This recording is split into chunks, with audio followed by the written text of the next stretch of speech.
Alright, welcome to the stream, Nightmare 1 here. So, kind of burned down on MechWarrior a little bit. It's been a lot of stuff happening and in real life, and then I get on, I grind really hard on MechWarrior, and then log off again. And just getting a little tired of that routine. The new PTS is up, and there's a lot of cool stuff on it, some of which I don't really care for. And dearly want to get in there and learn more about it and try it out, but for some reason the public test client is bugging out on me. Kudos to PGI for that.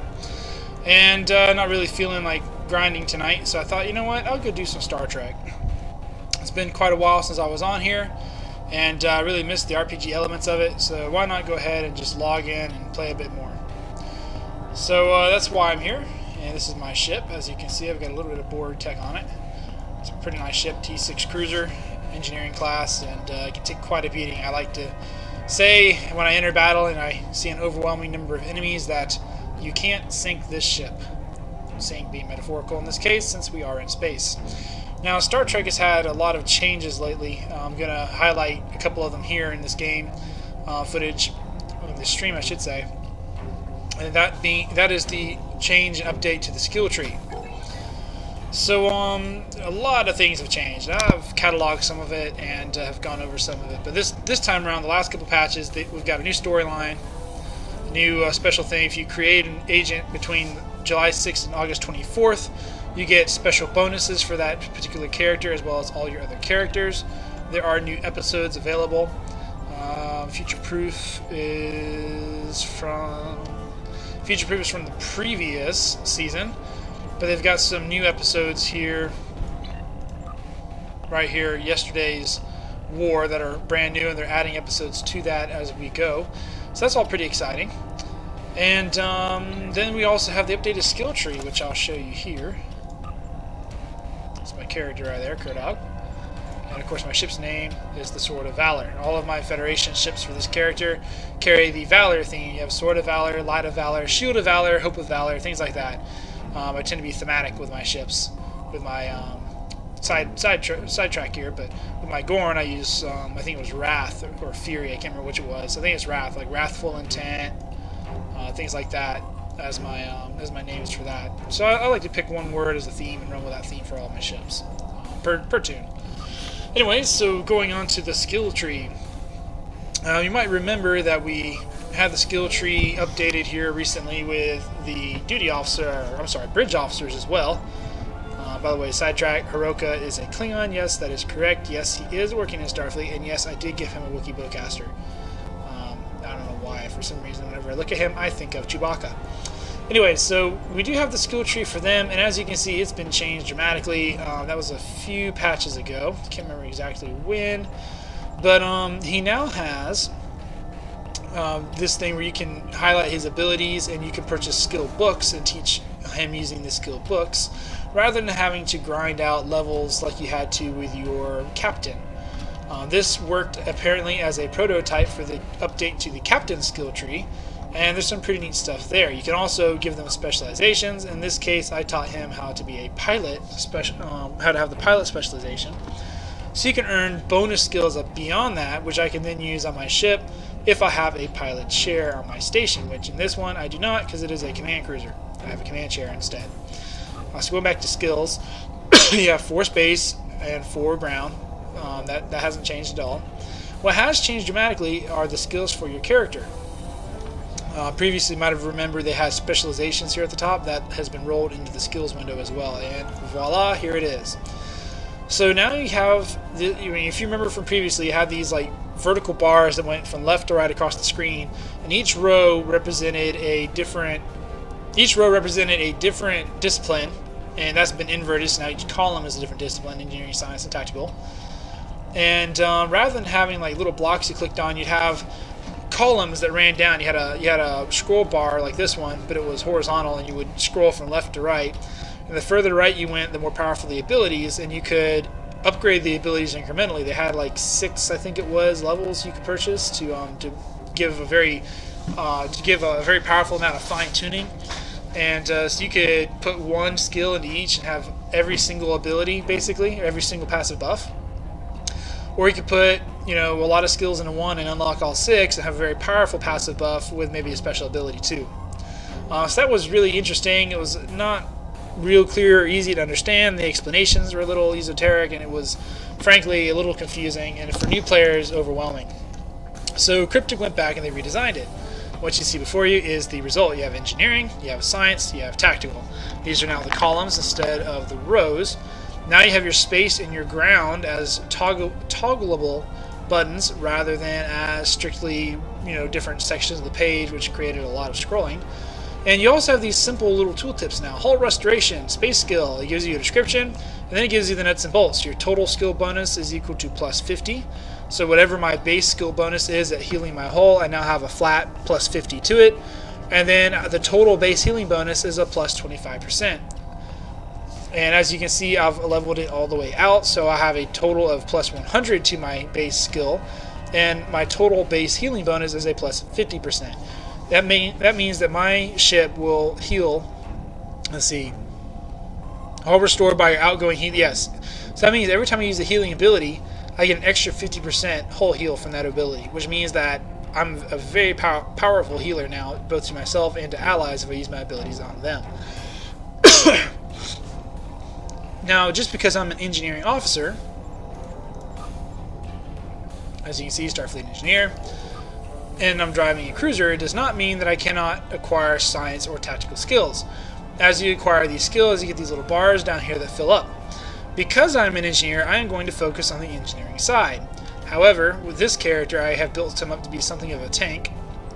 So I've also purchased a good bit of science abilities, which buff my shield. So this might be my hull repair, this is my shield restoration, this is my hull capacity for hit points, this is my shield capacity for hit points. So right here, these first 4 columns right here, a total of 3, 6, 9, 12 abilities, automatically give me very high hull and shield capacities, which basically amounts to hit points, and then very high heal rates for them as well. So automatically I'm going to be a lot harder to kill. In tactical, I went ahead and I purchased energy weapon training. Since I drive cruisers most of the time, that means that I usually rely on my energy weapons more than anything else. Also, since cruisers are slow, here we go. Since cruisers are slow, they usually don't close the distance very quickly. So I went ahead and I invested in long-range targeting sensors that I don't lose much of my damage over distance. As you can see, the damage penalty is only negative 20%, whereas usually it's a little over 40%. Yes, 50% if you're further out. Yeah, so being far away, so if you're 2 kilometers, you have a 0% penalty to your damage. I tend to fight at about 5 kilometers. So if you're at exactly 10 kilometers, you're losing 50% of your power in your weapons. So basically, and of course it scales on that. So basically what I've done is I've gone and said, okay, now if I'm at 10 kilometers, I'm only going to lose 20%. That means I'm a lot more powerful further out, which is where most cruisers like to fight anyway. So I've gone ahead and I've buffed my hit points, I've buffed my long range capabilities, and I've buffed my energy weapons. What I'm building here is a very powerful tank that's very hard to kill, but that also has some decent fighting capabilities. I've also unlocked electroplasma flow, which governs my energy, and full impulse shunt, so that I can have more power to my subsystems when using full impulse. That's not really a necessary combat ability, but because I go screaming around the place on full impulse, it just helps to have it. Also, I invested a little bit in impulse expertise to help with my turn rate, since cruisers turn very slowly with very wide arcs.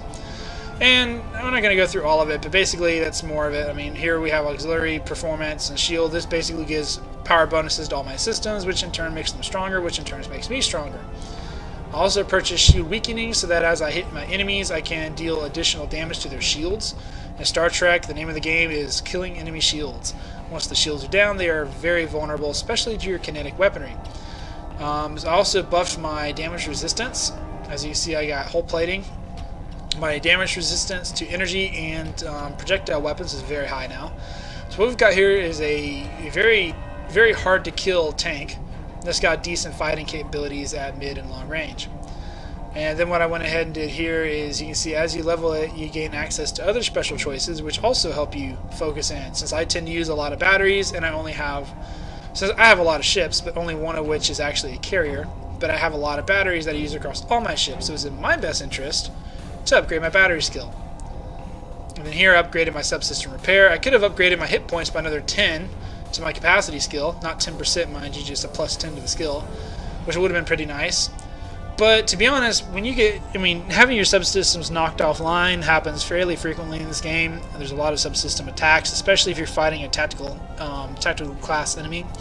So having a plus 50 resistance to that is very powerful at maintaining your survivability. Then of course I went with shield subsystem, and then here I went with weapon subsystem because again I'm trying to make myself tanky by buffing my shields, and I'm trying to make myself powerful by buffing my weapons. And then lastly, I gained the special ability here, EPS Corruption, which means that I'm corrupting the EPS system of my enemy, which basically deals plasma damage to them whenever they activate energy weapons. So that's powerful for me as well. It gives me a status effect on my enemy that deals damage. So it's a certain number. I think it's 3 to 5. I think it's, let's see, I've got 24, and I've got 1, 2, 3, 4, 5. It's almost 5 points per little button here. Not quite. So I invested 5, 10, 15, and for this one it is exactly 5 points into science. And so I went ahead with transport cooldown so that I can fly around sector space a lot more easily, because I have so many transport locations now in my in my address book, so to speak, for this game, that I rarely travel through sector space. I tend to just transport directly to my target.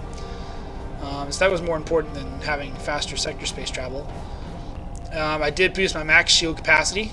In this case, mainly because I don't really need stealth. I'm a cruiser and I'm a tank. I'm not here to be stealthy. So having the extra hit points is helpful. And then lastly, I tend to run my auxiliary power fairly low to buff my weapons and shields. So while perception would help counter that, I went ahead with control resistance instead, because I absolutely hate it when I get trapped in a tractor beam or confused or placated, and that's going to help against all of that. And then lastly but not least, I've got my tactical, which got the least amount of skill points sunk, only 7 compared to 15 and 24. And I only get 1 bonus from that. In this case, it's an ability called threat control. Since I'm a tank that's almost unkillable, I might as well have a high threat control so that I can keep the enemy aggro to myself, so that my weaker glass cannon allies can do their thing while the enemy just wails on me repeatedly and to no avail. Pause for water.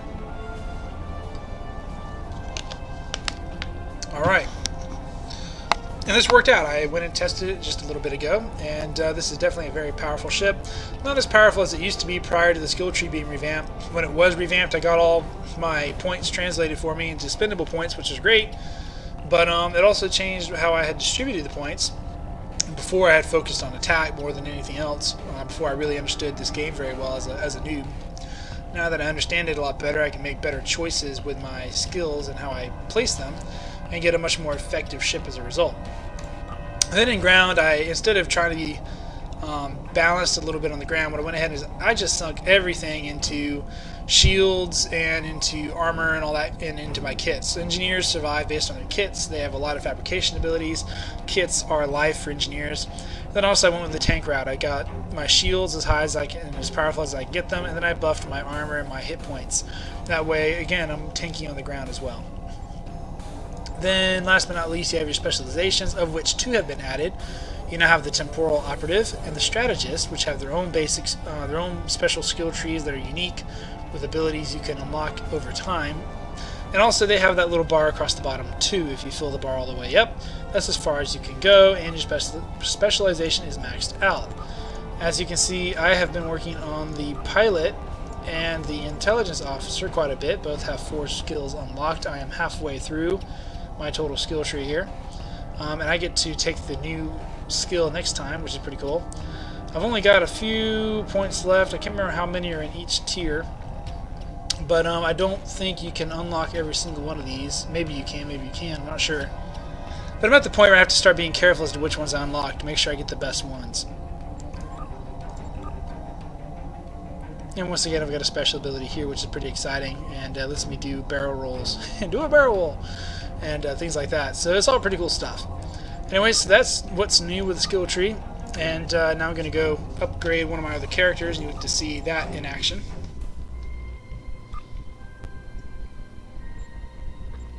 Let's grab Nightmare, my Gorn. I like Gorn. They can bite people with their teeth and inject venom.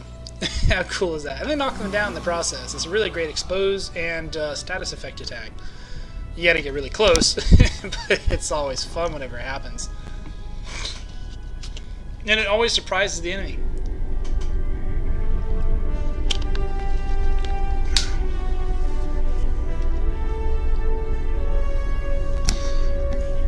Let's get away from DS9 a little bit here. That was definitely a waste of the ability. Alright, here we go. Alright, in this case, what I've got here is a Rizian Corvette. Painted black and red. And I forgot, Wrathful is actually my KDF. KDF character for my Klingon. My Klingon character for the KDF, whatever it is I'm trying to say, I'm babbling. But actually, my Gorn has Fury as his theme. So Wrath is my Klingon's theme, Fury is my Gorn theme. So this is the Avenging Fury. My black and red Rizian Corvette. And let's see here, bring the UI back up. Need to clean out my inventory. Here it is. The Avenging Fury. Of course, I went with like the bird feathers since we are doing the well, not the bird feathers, but the it's just kind of bird feather, I guess. Warbird was my thought, anyways. For the Klingons, bird of prey is what I'm trying to say. Warbird is Romulan. I don't know. I'm babbling again. Anyway, so let's look at the skills here. This is a science officer. Klingon ships tend to be built around attack, and the Rizian Corvette is certainly an attack ship. I have a lot of other attack ships for this character, but no real science class ships for this character. Excuse me. As a result, I wonder, let's see here.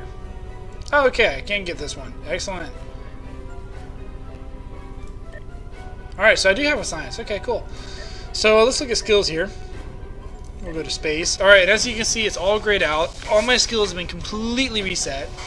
I have a total of 46 space points and 10 ground points. So, let's see. Since this is Klingon, I'm going to build a character that's got science skills and tactical skills, but few engineering skills. Mostly going to be split between these two. I'm not going to do much with engineering. I've got a science. I have a science character for my Federation account, and so he'll be the one that I make into a real science character because I can get the dedicated science ships more easily over there, anyways. One thing to keep in mind is that as you upgrade, you get up here, and these are like the ultimate enhancers. Excuse me. And that basically means that if you sink like all your points into one skill tree, you can unlock these last 3 skills. That's kind of hard to do though, and I probably won't do it this time either, because again, I'm looking for that balance between the science for support and then tactical for firepower. So first things first, let's go ahead and get our shields up here, bring them online with full capabilities. Move this over here so it's not in the way.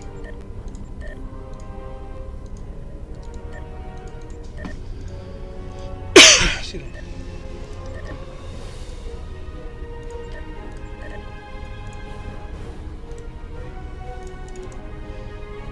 Alright, double click, cool. Alright, got all that. Let's see, control expertise. Alright, this helps me control my foes more easily. This helps me drain my foes more easily. So I have a lot of control abilities on this account. So let's focus on that. This one's going to boost my skill by 100 and then give me modifiers of 50% and 100% for how well I control enemies and how well I am controlled, respectively. And this decreases their damage resistance rating, which is all very helpful. Drain. Let's see. I have some drains, but not a lot of drains. So I don't think in this case I'm going to worry about drains. I use them sometimes, but not as often as I use controls. So I do use a lot of energy in kinetic weapons, so let's get these buffed all the way.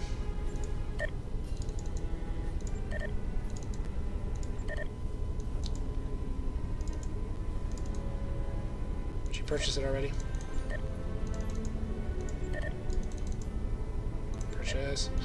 Alright, now my base skills are such. I have a very powerful offensive ability. I have a good defense as long as my shield's hold out. And I'm able to control my foes while resist being controlled. That's all very good. So I've unlocked all the way down to the commander level. I could go ahead and keep unlocking these, which basically means that my maneuvering would be better, making it harder for enemies to hit me, boosting my defense. Or I could get a better targeting experience, which means I would deal better accuracy and possibly better crits. No, just accuracy.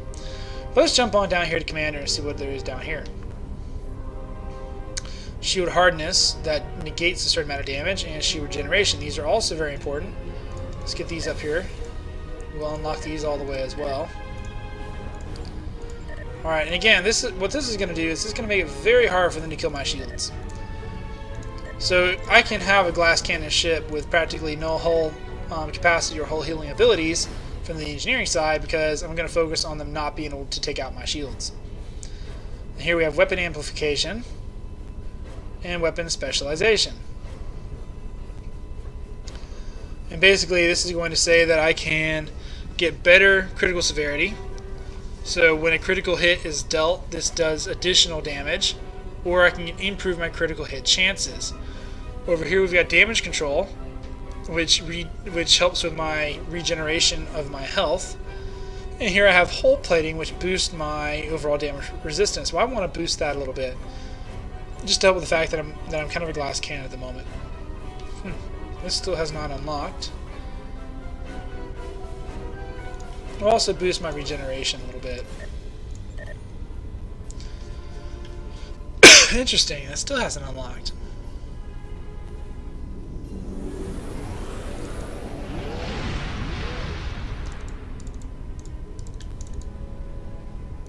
Okay, so let's do this. Let's increase my chance for critical hits. That didn't unlock it either.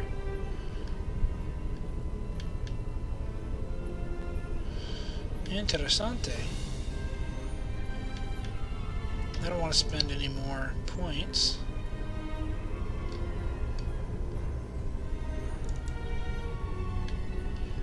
What's up with this? It should have let me go on already.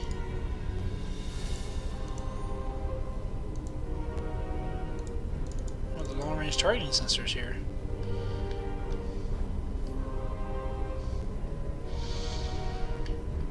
Alright,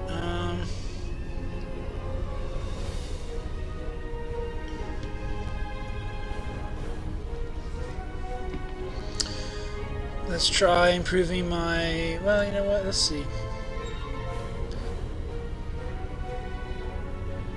Let's improve my critical chance. Alright, that did it. There we go. They're unlocked. Alright, so exotic particles are like your special damages. So like your... I'm drawing a blank at the moment, like Tykin's Rift and things like that that do exotic damage while draining. Those are all good to have too, but what I'm going to focus on instead right here is long range. I explained that previously. Science vessels tend to be long range, up to short range, but since it's only 2 kilometers before you start losing your firepower, I want to make sure that I get that taken care of. And once again, I'm throttled, so let's see. So let's focus on shield weakening. I want to weaken their shields, bring their shields down a little more quickly here. Alright, so my shield's going to be very strong, and enemy shields would be weaker to me. Ooh, I've only got 15 points left. I need this to hurry up and go to the next level. Let's see what I've got over here for exotic particles. I don't really have any, actually. Not really worth investing skills in that. Weapons and alright, this improves my power and energy, which is always very good. Let's get both of these because this can do the same thing. That will boost my base energy levels right here. The higher your energy levels, these 4 bars, the more powerful your abilities will be. So that's all very important to have. I'm going to go ahead and get the shield performance as well, just to further boost my shield skill a little bit. Gosh, I need this to unlock. Well, unlocks at 35 points. Duh, it says right there in very small font.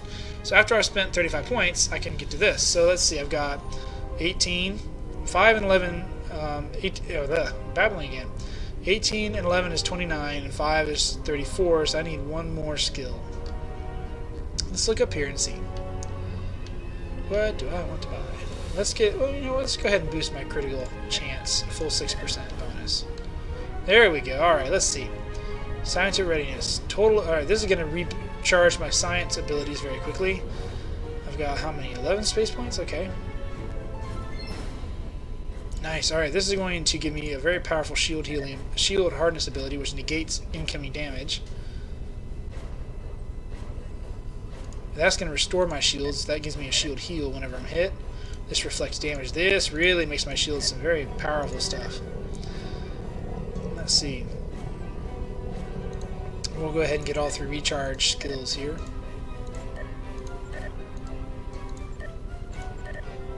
Shazam! Alright, fully leveled. You know what? Hull healing and shield healing are doubled.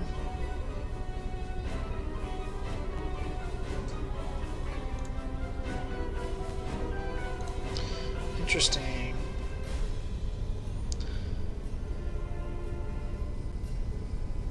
That would be really nice to have.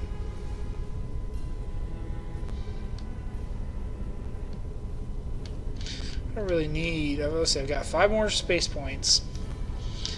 I don't really need these, let's see, what's right here?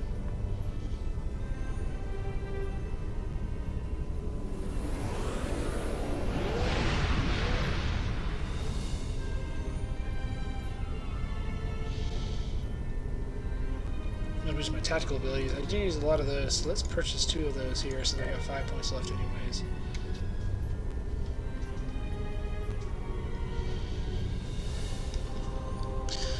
Gosh, if I got that, that would really increase my healing substantially. It would make my shields very tough to kill and help offset the lack of hull healing. It would give me better damage. It would help debuff my enemies whenever they're critted, which would go well since I have a high crit chance. You know what? That's worth it. Let's think 3 points into my science skills and go ahead and unlock those. So in this case, I can do drain or I can do exotic particle. Let's do drain. I'll go with drain because I tend to use that on occasion. I'll swap out officer skills or abilities for those. So let's grab that. Alright. Shazam! Ultimate's unlocked. Now I've got 1 last point. I'm going to come down. I'm going to boost my tactical readiness. Alright, presto. Alright, so I've got a focused science officer here who's got I've got a dedicated science officer, I should say, with a focus on tactical readiness. So let's unlock these. So let's see, hanger health. Well, I don't really use hangers, so I would go ahead and get battery. Excuse me. And then down here for science, again, I have a lot of transwarps unlocked, so I get transwarp. Max shield or stealth. Well, I'm Klingon, KDF rather, so I tend to have some stealth ships, and that could be very helpful.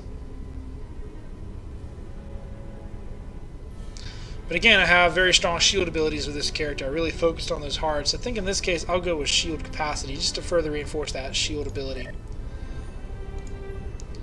Perception and resistance. Once again, I've got a lot of controls, so I'm going to get this to stack with the controls. Make me very difficult to control. Alright, plus 10% resistance to incoming drains. Resistance to incoming drains. Alright, in this case, what I think I want to do...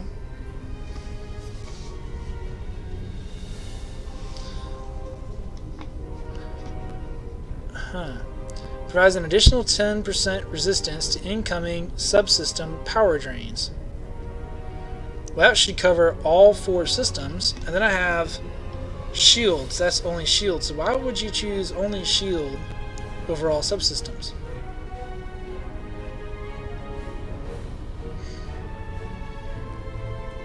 I guess I'll choose all subsystems. There's no reason to only choose shield when you have all available. Doesn't make a lot of sense to me. I've unlocked all 3, so I get the healing ability. I get the stacking crits and all that. Lastly, I get the window. Alright, that's all done. Now down here to the last ones. Threat control and hanger weaponry. Again, I'll take threat control. My goal is not to be the most threatening target. Fortunately, this is a toggleable skill, so I don't have to have it on all the time. But there will be times I need to garner threats to help out allies so that they have a chance to heal. And also, since I rarely use hanger pets, it's more helpful to have that. Projectile critical chance, projectile critical damage. This increases my critical chance by 1% for torpedoes and mines, but increases the severity by 5%. I'm already boosted by 6% across the board, so if I boost it by 1% for kinetics, it gives me an extra 7%, which is pretty nice. I'll do that. In this case, I think it's more important to have a high chance of crits than a high damage from a single crit. Because in the long run, multiple crits will be more effective for you than few crits, even if they are high damage. With that, I've finished leveling this guy's space skills out for the IKS Avenging Fury and my little Tojuj fighter. We also have to look at ground though. Once again, kits are important for your characters. They're certainly important for science, but I would almost go to say that regeneration is more important.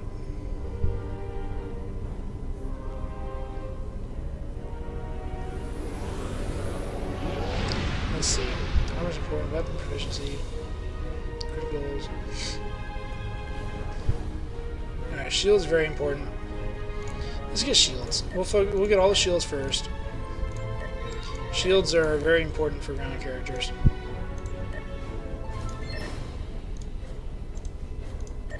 Alright, there's shields. You know, I will get kit abilities here. Just because science does rely heavily on its kit more than tactical. There we go. And then what I'm going to do is I'm going to come up here and I'm going to get endurance training. I'm not even going to worry about weapons. I'm just going to focus on my trainees here.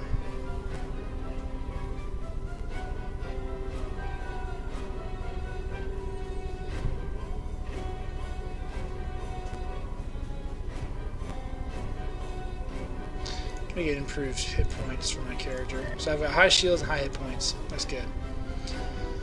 Alright, so let's see what I can get here. I can get Dialavine 3 or Medical Tricorder 3. Dialavine's kind of a handy skill to have. I'll get that one. Willpower or Device Expertise. Plus 100 Device Mastery. Which basically means that the effectiveness of my consumables is boosted, which is nice. But I do use some consumables on the ground, but I tend to use kits more than consumables. One thing I will say is very important is your willpower. So I'm going to go with willpower. It's good to have a high willpower. It helps you resist being controlled. Electrogravitic field or sonic pulse. Well, both those are really nice. I'm going to go with the field since it's a little more long range. Improved aim or improved crouch.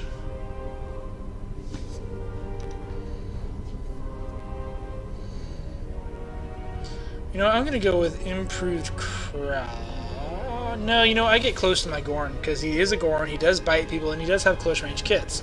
So I'm going to go with boosted aim because I tend to walk in while shooting aimed. There we go. I'm just going to boost my combat abilities. We're going to go dampening field. That puts a debuff on my enemies. And I've got a lot of debuffs already. Debuff focuses anyways. Furious footwork. Let's see. Attacking with melee grants you plus 20% run speed for 5 seconds. And then attacking with melee inflicts a debuff. So what I'm going to do is I'm going to go with the debuff again. Because I do attack with melee, and I tend to continue to attack. So it'd be nice to have an enemy that's been weakened and is more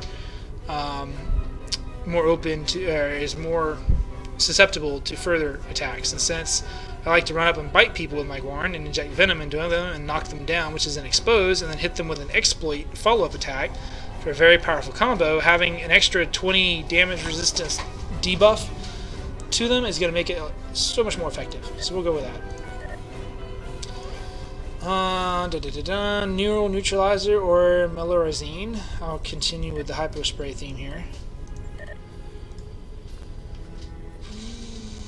I can't tell what that says. Something improve flank damage, improve flank resistance. This is going to bonus my damage for flanks. This will bonus my flank resistance. I'm going to go with improved resistance. Again, going with the theme of defense here for both my engineering and my science officer.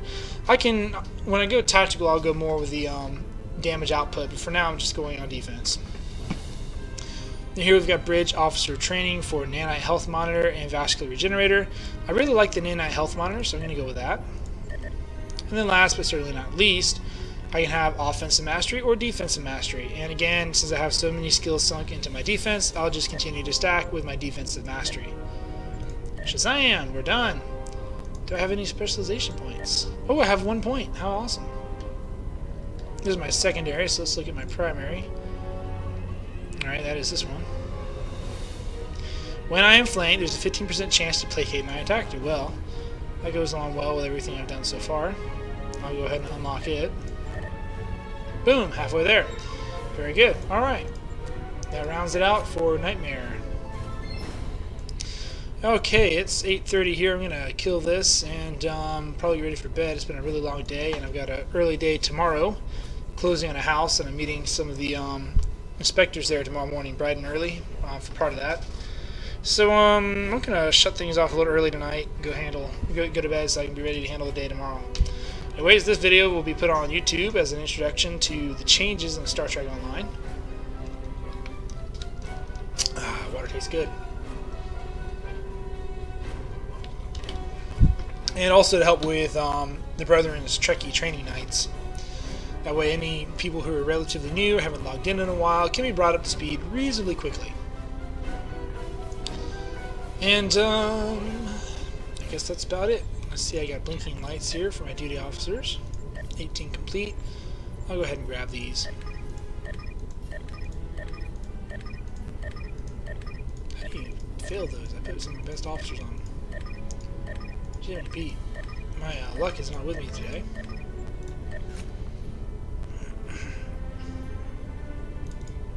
Alright.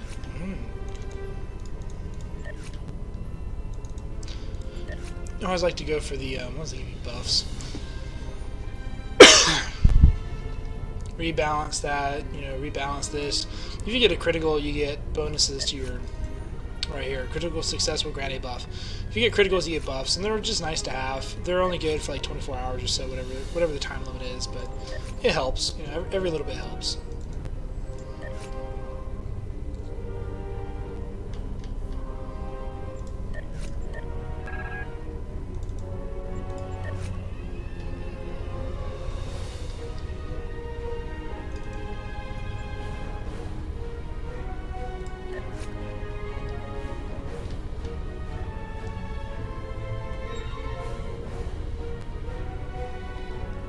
I'm not sure why I should give them a hard to come by Jevanite in exchange for just 60 energy credits. That's really kind of stupid.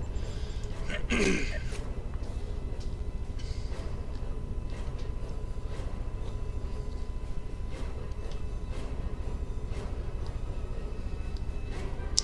think for the ones that have 50. So if you have one that offers 5 dilithium and you get a critical chance, you get 125 dilithium. If you have one that offers 50 dilithium and you get a critical chance, you get 300 dilithium. So you always want to get the ones that say 50, just so that you can grind your dilithium a little faster that way. 500 is very nice. I read that as risque for some reason. Don't ask me why. I don't usually have a dirty mind. Reset with the colonists. Play a little bit of Dabo.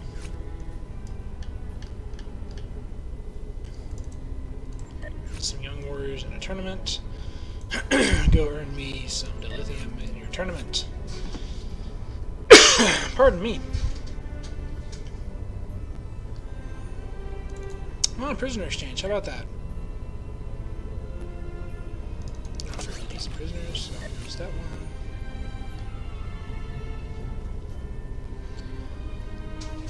Okay, to the left, let's look at the Marauder here. Black market provisioning. Ho-ho! Sure, why not? I'll do that one.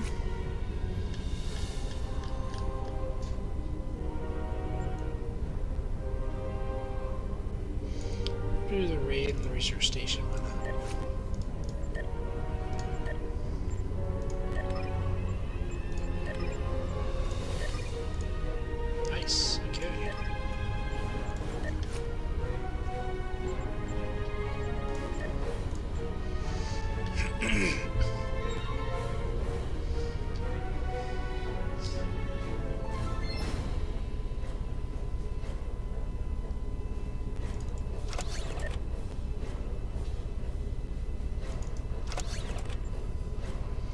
82% is acceptable.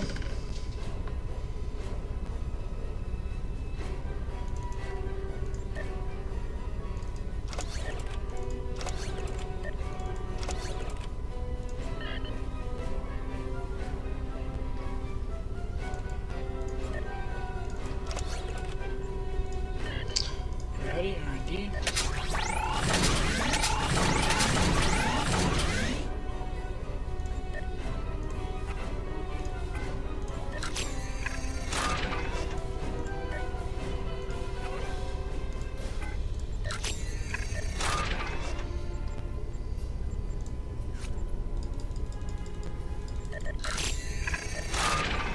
Looks like I need to get more of those guys. Ooh, I need to clean this inventory out pretty badly. What's the exchange up to? Whoa, it's up there high. Wow, that needs to be fixed. Oh, and yes, don't judge me, but I am harvesting tribbles, specifically tribble carcasses. I am every hour, or I think it's once every hour. Your tribbles will eat something in your inventory if you have food and produce another tribble. It looks like they've gone through all the food. Oh, I'll have to give them some more food. But I do have a cannibal tribble in there, so every hour these two tribbles are supposed to produce 2 more tribbles, and this tribble is supposed to eat a tribble. it's awesome. But you get actually a lot of latinum for doing it. I mean, you can see, where's my latinum? Got 14,000 latinum just off this so far, just selling triple carcasses pretty much. I mean, it's kind of cool. Alright, and with that, I really am going to call it a night. Thanks for watching, and be sure to tune in next time. For now, this is Nightmare 1 out. I will go and check the comments. And of course, I get a crash. It doesn't look like I have any comments. Okay. Nope, just me. Alright. That's it for this stream.